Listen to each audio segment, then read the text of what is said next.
नेपालको कुनै अमेरिकन राजदूतले यहाँ कुनै एउटा नेतालाई बिहा गराइदिन्छन् कुनै एउटा लेडिजसँग।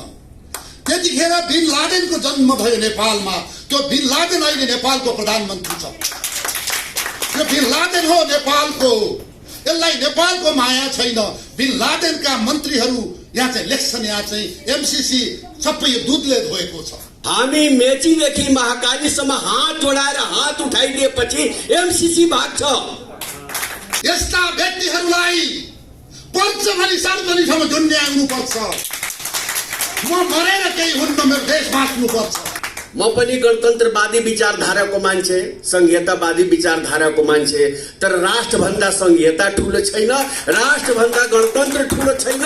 हाम्रो आफ्नो स्वतन्त्रता सबभन्दा प्यारो छ। यो अनुमोदन गरेपछि हुन्छ के त भने उनीहरूलाई अमेरिकनहरूलाई यहाँ सैनिक अखाडा बनाउन अथवा नेपाललाई चीनका विरुद्ध लड्नको निम्ति त्यो चाहिँ आधार तयार हुन्छ। 17,000 मार्नुभयो, आज बिन लादेन मार्न सक्नुहुन्छ भने विप्लवजी तपाईँ राष्ट्रवादको कुरा गर्नुहुन्थ्यो। तपाईँ कहाँ हुनुहुन्छ? Mister Biden, the president of America, it's not the Afghanistan. Please don't impose your MCC here. MCC को खारिजी र संविधानलाई सिरैदेखि खारिज गर्ने 2072 सालको संविधान र 11 मुद्दाको जवाफ कसले दिने भनेर पनि एमसीसीले दिने। एमसीसी राम्रो छ कि छैन भनेर जवाफ कसले दिने? एमसीसीले दिने। कस्तो बुद्धि। हामीले कुनै पनि संसदलाई छिर्न नदिने खालको चाहिँ योजना बनाउँछौँ। हामी त्यहाँ सदनको सबै गेटहरूमा चाहिँ बसेर होस् अथवा विविध तरिकाहरू, सबै तरिकाहरू अहिले भनिहाल्नु पनि परेन। फोटो पनि बोल्नुहुन्छ, त्यसैले जससँग मैले अनुरोध गरेँ।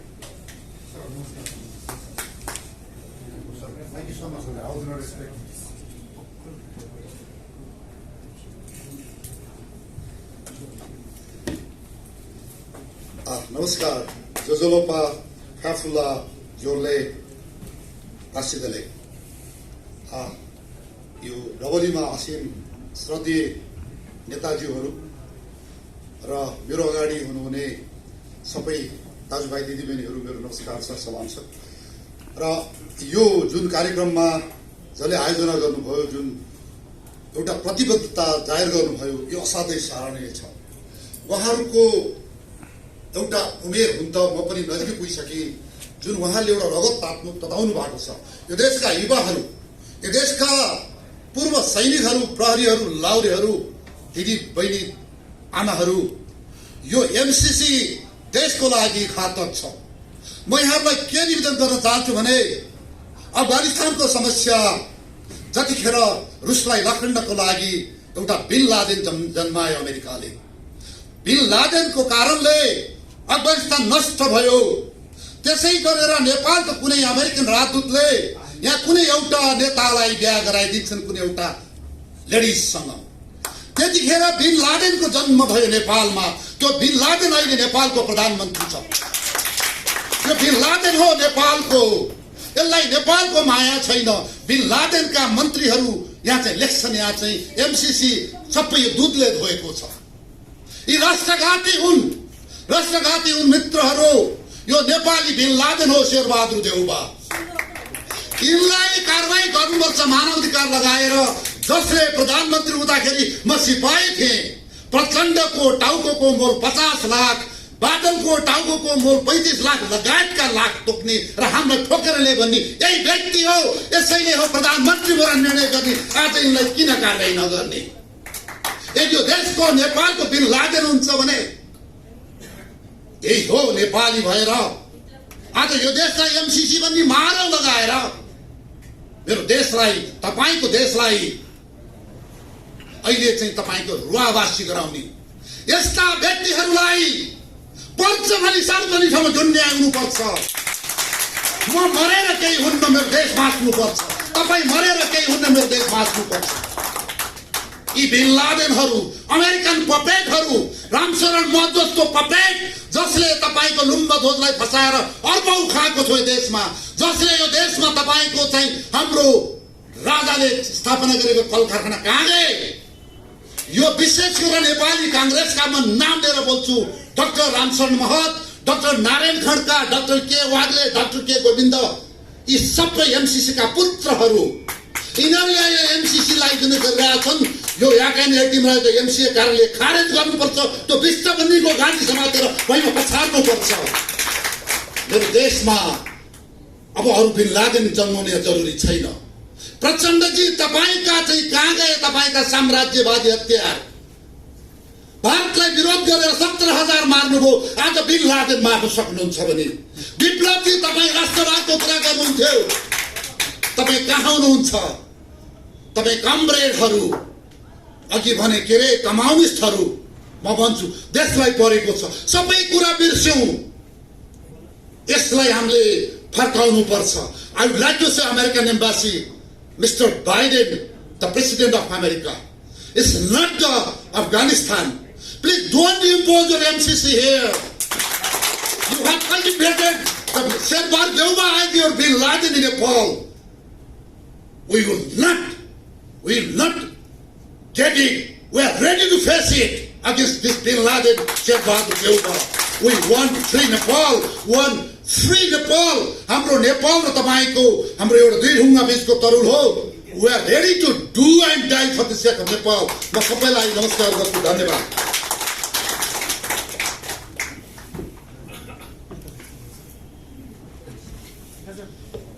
धेरै धेरै धन्यवाद डाक्टर साहब। भन्ने कुरा छोटकरीमा 3 मिनेट भित्रमा राखिदिनका लागि म मधेसी जनअधिकार फोरमका भाग्यनाथ गुप्ताजीलाई म अनुरोध गर्दछु।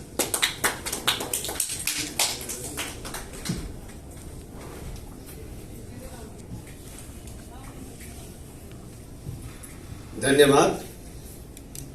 मंचासीन व्यक्तित्व एवं लब्ध प्रतिष्ठित देश प्रेमी तमाम उपस्थित मा मेरो हार्दिक अभिनन्दन छ।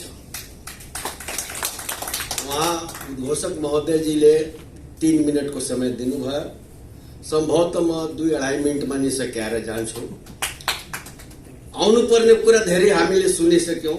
एक से एक विद्वत वक्ताहरूले एमसीसी को बारेमा बताइसक्नुभयो।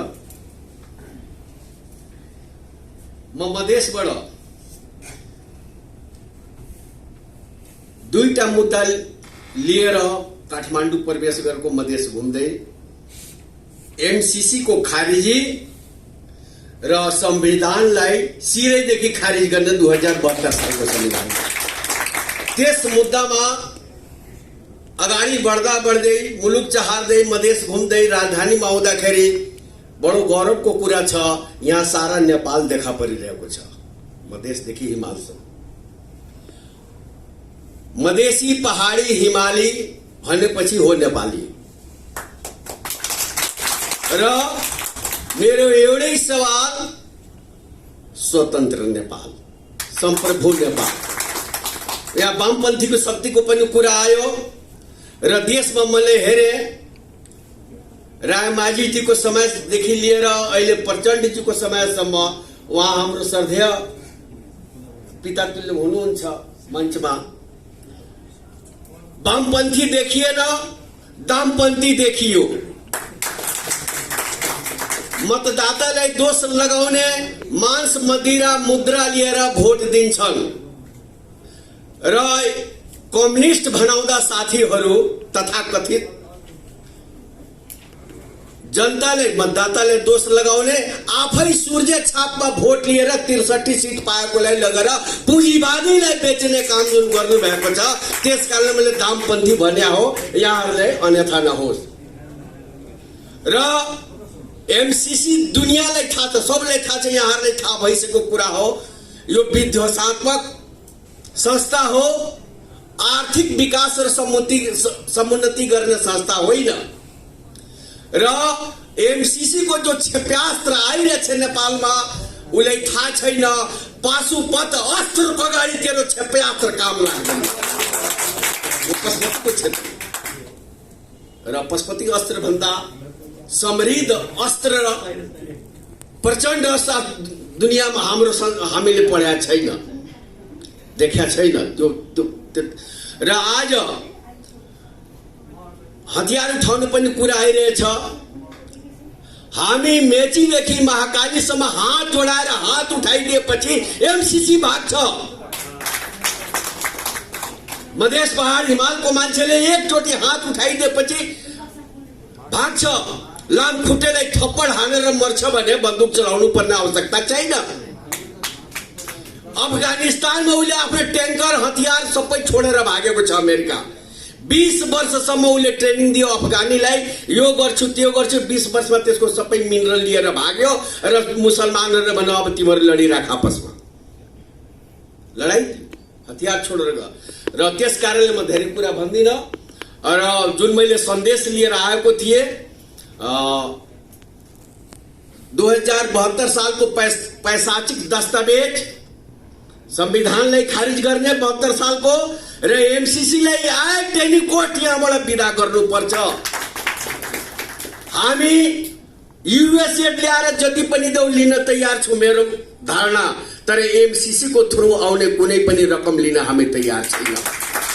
नेपालको जनताले 2007 सालदेखि 36 सालदेखि लिएर अहिले 76 सम्म जुन आन्दोलन गरेको छ राष्ट्र निर्माण राष्ट्र बचाउने काममा राजा र प्रजा सबै मिलेर गरेको छ। म पनि गणतन्त्रवादी विचारधाराको मान्छे, संघीयतावादी विचारधाराको मान्छे, तर राष्ट्रभन्दा संघीयता ठुलो छैन, राष्ट्रभन्दा गणतन्त्र ठुलो छैन। हाम्रो आफ्नो स्वतन्त्रता सबभन्दा प्यारो छ। पहिले मुलुक रहेपछि जय देश जय मधेस हुन सक्छ, अन्यथा हुन सक्दैन। त्यो सन्देश लिएर आउँदाखेरि 81 मलाई बाटोमा एउटा न्यौपाने पत्रकार बन्धु भेट्यो। म यहाँ कसैले चिने जानुको थिएन, कसै सम्पर्क थिएन। उहाँले मैले भने यस्तो मुद्दा हामी लिएर आएका छौँ। उहाँले भने एउटा सानो कर्नर मिटिङमा तपाईँ बोल्नुहुन्छ। म त चट्टी ओछाएर बोल्ने मान्छे हो, मदारी जस्तो पनि बोल्छु। राष्ट्रको लागि परेपछि हिमालमा पनि चढ्छु, भुइँमा बसेर पनि तपस्या। हाम्रो त तपोभूमि हो, नाङ्गै हिँड्ने मान्छे साधु सन्तको देश हो, नाङ्गै हिँडेर बगरमा बसेर तपस्या गर्ने देश हो। हिमालयमा पनि गर्ने, बगरमा पनि बने, मदारी जस्तो पनि बने, खेलाडी जस्तो पनि बन्नुपर्छ र मुलुक बनाउनको लागि हर क्षेत्रबाट नेपाली बन्नुपर्छ। यही सन्देश लिएर र मलाई सबै पाए। आज 81 यो मेरो अर्गनाइजेसन होइन, 81 यत्रो ठाउँमा सबै अनुहार हेर्न पाइरहेको छ। मलाई त लाग्यो आज 33 कोटी देउताको दर्शन पशुपतिको क्षेत्रमा भएको छ। र जुन मेरो सन्देश छ तपाईहरूले स्वीकार्नु भयो। आज मलाई यहाँ अवसर दिनुभयो, सायद 3 मिनट भन्दा बढी भएको होला। म क्षमा याचना माग्दै एमसीसी गो ब्याकको सेल्युट गर्दै बिदा हुन चाहन्छु। जय मधेस। तर नमिल्ने शक्तिहरूसँग पनि देशका प्रमुख मुद्दाहरू आयो भने त्यो बेलामा त्यही विषयलाई लिएर चाहिँ कार्यकर्ता गर्न सकिन्छ भन्ने हाम्रो पहिलेदेखिको नीति हो। तर त्यो लामो समयदेखि भइरहेको थियो। जस्तो एमसीसीकै विरुद्ध सङ्घर्ष गरिरहँदाखेरि पनि हामीले चाहिँ 22 दलको चाहिँ एउटा मोर्चा बनायौँ। 22 दलीय मोर्चामा विशेष गरेर पहिलाका वामपन्थीहरू भएका मात्रै छौँ। एक प्रकारको पूर्व अहिले भएका वामपन्थीहरूको चाहिँ एउटा मोर्चा जस्तो पनि भएको थियो। तर अहिले हामी के गर्दैछौँ भने त्योभन्दा अलिकति पर गएर एउटा राष्ट्रवादी शक्तिहरूसँग, देशभक्त शक्तिहरूसँग पनि हामी एउटा संयुक्त कार्यक्रममा यहाँ उपस्थित भएका छौँ। त्यसकारण यो अन्य कार्यक्रमहरूभन्दा थोरै भिन्न प्रकारको थियो। हुन त बालकृष्णजी र मेरो बिचमा पनि धेरैपल्ट फोनमा कुराकानीहरू हुन्थ्यो, तर हामी व्यावहारिक रूपले चाहिँ एउटा प्रमुख इस्युलाई लिएर यसरी एउटै मञ्चमा एउटै कार्यक्रममा हामीहरू उपस्थित भएका थिएनौँ। र साथीहरू हामी सबैले चाहिँ त्यसका एउटा नर्म बनाएका छौँ के भने हाम्रा विचारहरू त छँदैछन् आफ्नो ठाउँमा। यसको अर्थ यहाँ उपस्थित भएर सँगै बोल्नुको अर्थ आफ्नो विचारहरू छोड्नु त कदापि हुँदै होइन। तर हामीले ती विचारहरूलाई आफ्नो ठाउँमा फेरि छलफल गर्ने र त्यसको लागि अगाडि बढ्ने अधिकारलाई सुरक्षित राख्दै यहाँ हामी जुन चाहिँ इस्युमा को लागि जम्मा भएका छौँ त्यसैमा मात्रै केन्द्रित भएर हामी आफ्नो विचारहरू राखौँ भन्ने विषयमा सहमत भएर हामी यहाँ आएका छौँ। त्यसकारण अब साथीहरूले बोल्दाखेरि पनि त्यो कुरालाई ध्यानमा राख्नु भएकै होला, राख्नु नै हुनेछ भन्ने पनि मैले ठानेको छु। अब एमसीसीको विषयमा कुरा गर्दा अब एमसीसी भनेको एउटा ठुलै विषय भइसकेको छ। त्यसको विषयमा पुस्तकहरू प्रकाशित भएका छन्। हामीले पनि धेरैवटा लेखहरू लेखेका छौँ। एउटा पत्रकार सम्मेलनमा चाहिँ अब एमसिसी के हो भनेर त्यसको विस्तृत व्याख्या गरेर अहिले साध्य छैन। घन्टौँ लगाएर हामी त्यो एमसिसीको बारेमा बोल्ने ठाउँ होइन। अब मूल कुरा के हो भने एमसिसी भनेको राष्ट्रघाती चाहिँ अमेरिकी परियोजना हो। यो कुरा हामीले सबैले बुझेका छौँ। यो राष्ट्रघाती परियोजना हो र यो परियोजना यदि चाहिँ यहाँको संसदले यसलाई अनुमोदन गर्यो भने हस्ताक्षर त भइसकेका छ। 4 वर्ष अगाडि नै यही नेपाली कङ्ग्रेसको सरकारका अहिले मन्त्री चाहिँ ती सरकारका प्रवक्ता पनि छन् र कानुन मन्त्री छन्। त्यतिखेर उनी चाहिँ अर्थमन्त्री थिए। उनले गएर हस्ताक्षर गरिसकेका छन्। त्यो हस्ताक्षर गरेर मात्रै त्यो मात्रैले पूर्णता नहुने भएको हुनाले संसदले चाहिँ पारित गर्नुपर्छ भन्ने त्यो प्रावधान रहेको हुनाले त्यसलाई संसदमा अनुमोदन गर्नुको निम्ति ल्याइदिएछ। नत्र भने त्यो हस्ताक्षर गरेर मात्रै त्यो पूर्णता पाउँदैन त्यसले। त्यसकारण संसदलाई अनुमोदन गर्नुको निम्ति चाहिँ अब बाध्य पारिँदैछ। त्यसको निम्ति चाहिँ अहिले एमसिसी परियोजनाका उपाध्यक्ष र सहउपाध्यक्ष दुइटै चाहिँ अब अरू उनीहरूको अघिपछि लागेर कति आउने त्यो थाहा छैन। अमेरिकी एउटा चाहिँ ग्याङै यहाँ आउँदैछ र सरकारले प्रचार गरिरहेको छ। एउटा लज्जास्पद कुरा हो हाम्रो लागि कि उनीहरूलाई किन यहाँ बोलाइयो त भन्दाखेरि एमसिसीको बारेमा यहाँका जनताहरूलाई थाहा भएन, भ्रम भयो, धेरै नै भ्रम भयो एमसिसीको बारेमा। त्यसकारण उहाँले नै आएर चाहिँ हामीलाई बुझाइदिनुहुन्छ। अमेरिकनहरू आएर एमसिसीका मान्छे आएर तिमीहरू लाटारले यो कुरा बुझेनौ, अब हामी तिमीहरूलाई बुझाउन आएको भनेर उनीहरू बुझाउनलाई चाहिँ बोलाएको अरे। उनीहरूलाई लाज पनि छैन, शरम पनि छैन। एमसिसीको बारेमा नबुझ्ने यहाँकै कुरा गर्ने यहाँ कोही पनि छैन। एमसिसीको विषयमा बुझेर आएको हामी सबैले बुझेका छौँ। मुख्य कुरा के हो भने कुन पक्षमा उभिने हो भन्ने कुरा। एमसिसी सबै पक्षलाई थाहा छ। यहाँ हामी सुन्छौँ दिनदिनै एमसिसीको पक्षमा बोल्ने केही पूर्व मन्त्रीहरू, केही राजनीतिक पार्टीका नेताहरू यहाँ बोल्ने गरेका छन्। तिनीहरूको आफ्नै पक्षधर्ता छ। तिनीहरू अमेरिकनहरूलाई यहाँ जानी बुझिकन ल्याउन चाहन्छ, जानी बुझिकन। र अर्को थरी छन् जो चाहिँ एमसिसीलाई किन आउनु त्यहाँ बेकारमा यहाँ नेपालमा? उनीहरूले हामीलाई एमसिसीको बारेमा सिकाउने हो होइन। किनभने एमसिसीको परियोजना के हो भनेर छापिएर त उहिले आइसकेको छ नि। त्यो त उनीहरूले अमेरिकी सरकारले नदिए पनि त्यो चाहिँ गुगलमा चाहिँ त्यो सर्च गरेर हामीले पनि पढिसकेका छौँ। त्यो अमेरिकी सरकारले पढ भनेर दिनु पनि पर्दैन। त्यसकारण अहिलेको जमानामा एमसिसीको बारेमा अध्ययन नगर्ने, नबुझेर एमसिसीमा लागेको होइन। त्यसकारण चाहिँ यो एमसिसी जुन परियोजना छ यसलाई उनीहरूले उहाँबाट चाहिँ डेलिगेसन ल्याएर एउटा त नेपाली जनतालाई उनीहरूले शिक्षित गराउने रे त्यो विषयमा। अर्को उनीहरू के गर्दैछन् भनेदेखि एमसिसीलाई पारित गर्नको निम्ति यसै पारि हुन त त्यस्तो उनीहरूले डेडलाइन अगाडि पनि दिएको छ, कोर पनि दिएको छ। अब पनि तपाईँले एमसिसीलाई चाहिँ अनुमोदन गर्नु भएन भने अब एमसिसी आउँदैन, जान्छ। 50 करोड अमेरिकी डलर त्यसै चाहिँ तपाईँहरूबाट फिर्ता जाने हो। तपाईँले सोच्नु, अब हामी हाम्रो पैसा फिर्ता लिएर जान्छौँ कि त पास गरिदिनुहोस् कि चाहिँ फिर्ता लिएर जान्छौँ भनेर भनेको थियो। तर पास त भएन। हामीहरूले के गर्यौँ भने अमेरिकासँग लडेर जितेर यो पास गर्न नसक्ने बनाएर त होइन। तर हामीले कमसेकम के गर्यौँ भने अहिलेसम्म एमसिसीको विरुद्ध सङ्घर्ष गरेर अल्झाइदिउँ त पास गर्न चाहिँ सक्यौँ। ओली प्रधानमन्त्री हुँदाखेरि अब आइसक्यो, अब यसैमा म चाहिँ अब चाहिँ यो एजेन्डामा आयो। अब तुरुन्त चाहिँ सभामुखले आजैको सदनमा चाहिँ प्रस्तुत गर्नुहोस् भनेर उनले पटक भने। तर त्यो त गएन, जसरी भयो नि गएन। किनभने चाहिँ एमसिसीको विरोध गर्ने यहाँ शक्ति थियो र न गएन। नभएदेखि त्यो त पारित भइसकिन्थ्यो, यत्रो समय लाग्थ्यो। र अहिले जुन एमसिसी पारित गर्नको निम्ति उनीहरूले चाहिँ जुन कोसिस गरेका छन् यो एकैचोटि केन्द्रित भएर गरेका छन्। उनीहरूले यहाँ ल्याएर अब के गरिन्छ, लोभी पापीहरू जम्मेलाई उनीहरूले खरिद बिक्री गर्ने काम पनि त्यहाँ गर्छन्। त्यति गर्दाखेरि भएन भने उनीहरूले सत्ताको प्रलोभन पनि दिन्छन्, त्यो बनाइ पनि दिन्छन्।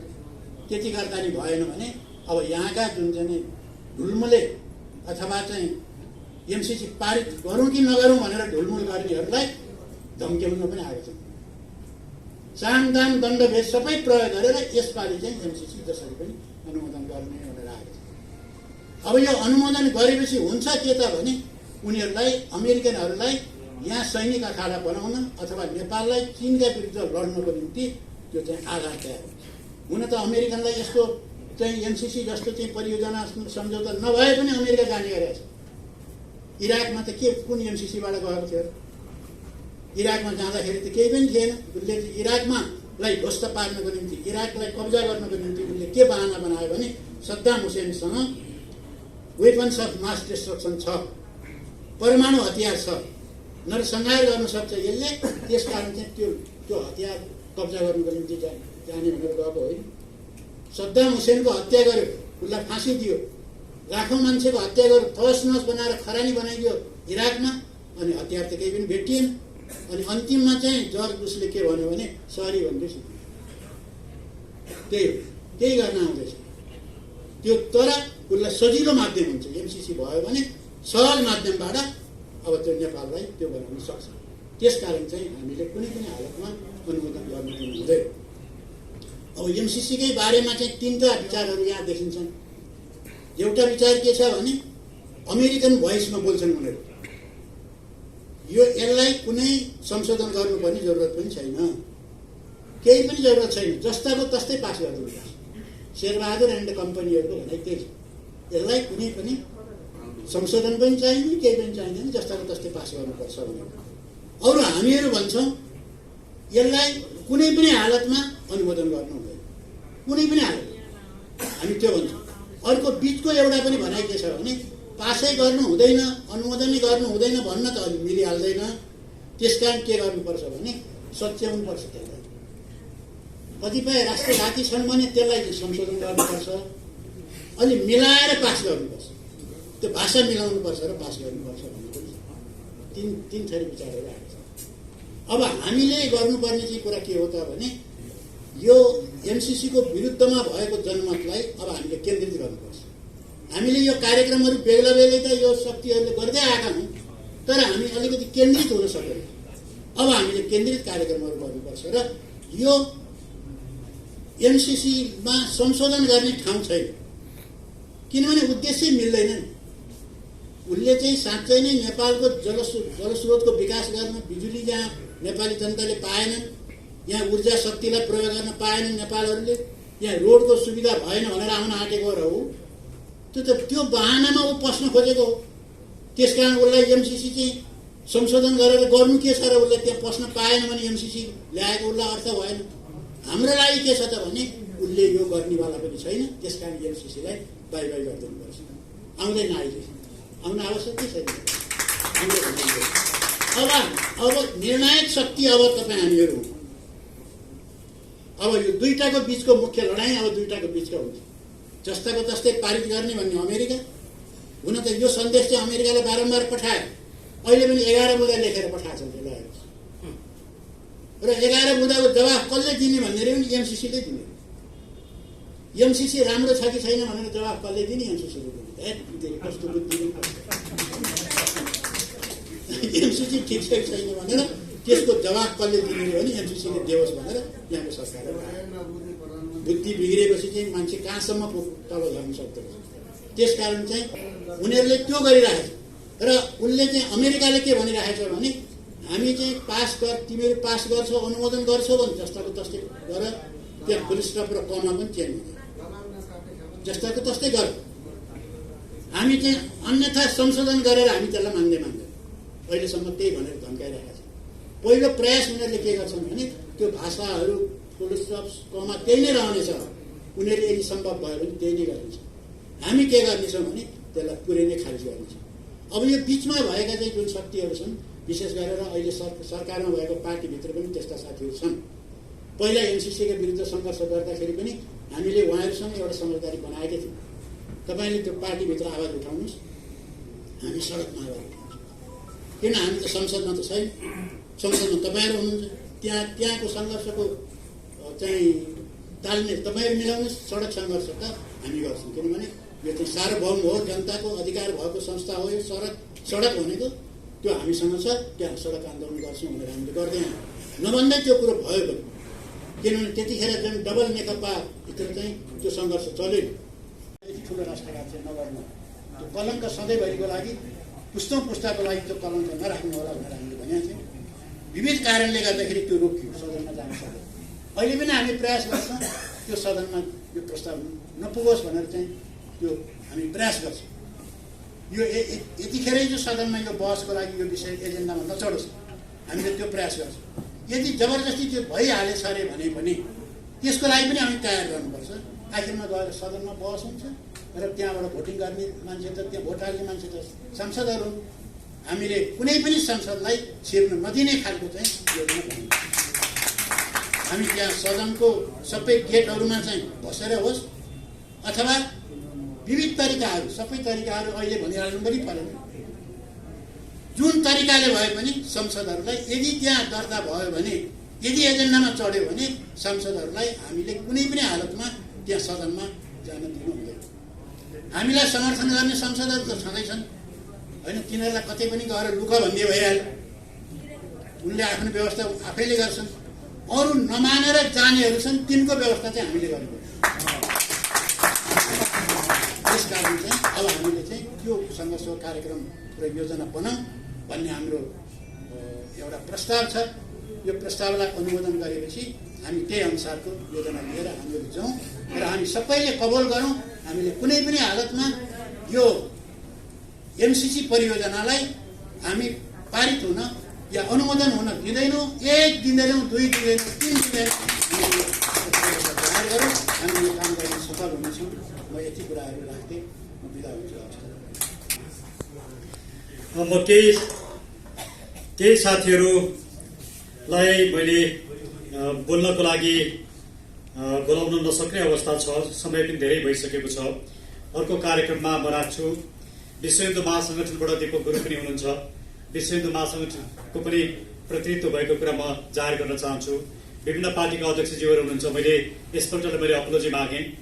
त्यसैले अब यो कार्यक्रमको बारेमा माइतीगढ मण्डलामा भाद्र 23 गते 1 बजे उपस्थित हौँ र एउटा विशाल र्याली लिएर हामी पार्लियामेन्ट भवनमा जाने तयारी गरौँ र यो कार्यक्रमलाई कसरी अगाडि बढाउने भन्ने विषयमा विचारहरू राखेर हामी सबैलाई प्रश्न पारिदिन र आफ्ना धारणा पनि राखिदिनका लागि म नेकपा मालेका श्रद्धेय महासचिव आदरणीय सीपी कामरेडलाई म अनुरोध गर्दछु। धन्यवाद।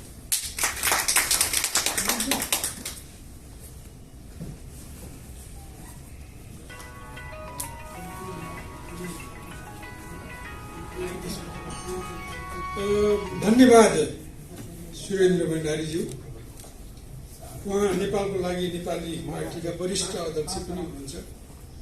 मञ्चमा आसीन देशभक्त योद्धा मित्रहरू र सम्पूर्ण देशभक्तहरू, म यहाँलाई हार्दिक अभिवादन गर्छु। मेरो नमन छ। जस्तो कि सबैलाई थाहा भइसकेको छ, आज हामीहरू एमसिसी जस्तो, पुरा नाम मिलेनियम च्यालेन्ज कर्पोरेसन, नेपाली नाम सहस्राब्दी चुनौती निगम ले नेपाललाई जुन ढङ्गले नेपालको स्वतन्त्रतालाई अपहरण गर्न, यसलाई उपनिवेश बनाउन र यहाँ टेकेर उसले बैरी ठानेको चीनलाई हान्नको निम्ति त्यो सम्झौतालाई पारित गराउने उसले दुष्प्रयत्न गरिरहेको छ।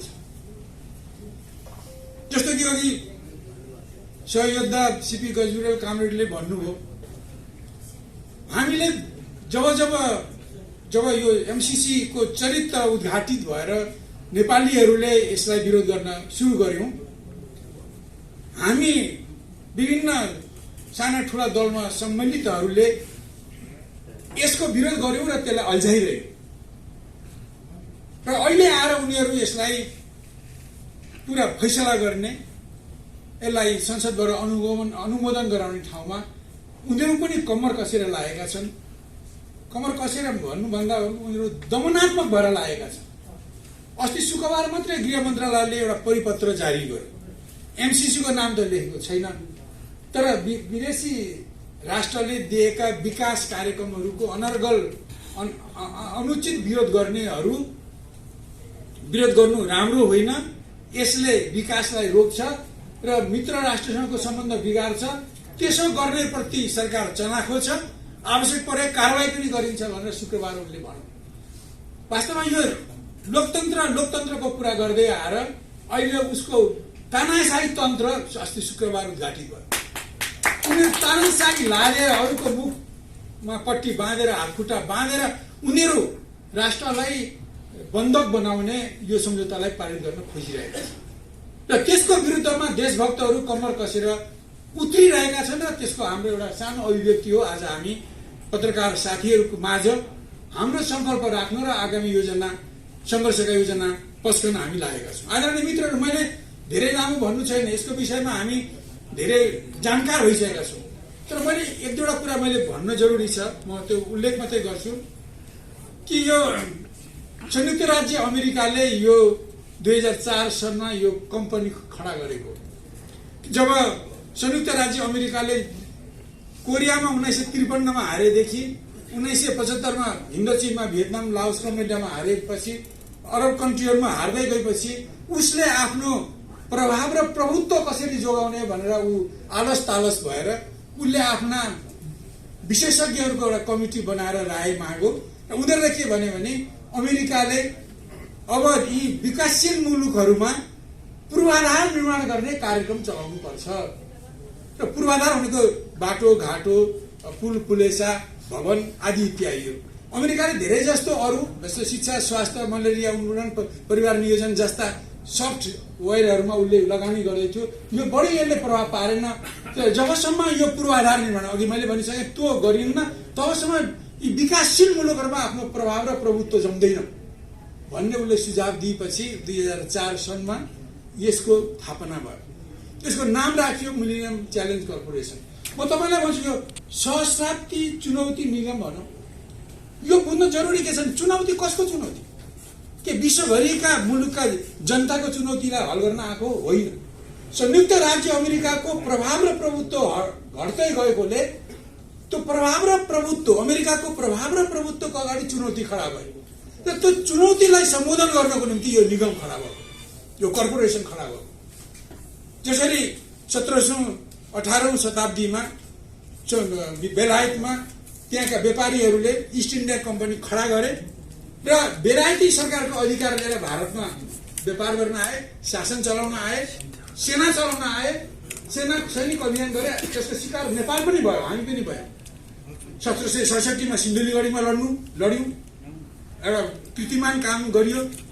र 1870-72 मा हाम्रो 5 ठाउँ भने धेरै ठाउँमा ब्रिटिस इन्डियासँग लडाईँ भयो, हामीले केही गुमायौं, सुगौली सन्धि गर्नु पर्यो। आदरणीय मित्र, त्यसरी नै त्यसबेला त्यो व्यापारीहरूको निगम जुन आएको थियो त्यो उदाउँदो बेलायतलाई झन बलियो बनाउनको निम्ति आएको थियो। अहिलेको यो लगानीकर्ताहरूको निगम आएको छ, यो इन्भेस्टरहरूको निगम हो। यो इन्भेस्टरहरूको निगम चाहिँ संयुक्त राज्य अमेरिकाको खस्कँदो प्रभाव र प्रभुत्वलाई जोगाउन भनेर आएको हो। त्यसकारण यो बुझ्नु, नामले नै बुझिन्छ यो संयुक्त राज्य अमेरिका माथि आएका चुनौतीलाई रोक्नको निम्ति, छेक्नको निम्ति आएको निगम हो। र त्यसले त्यसो गर्नको निम्ति एउटा साम्राज्यवादी मुलुकले सबै मुलुकलाई थिचोमिचो गर्न लायक अर्को कुरा हुँदैन। एउटा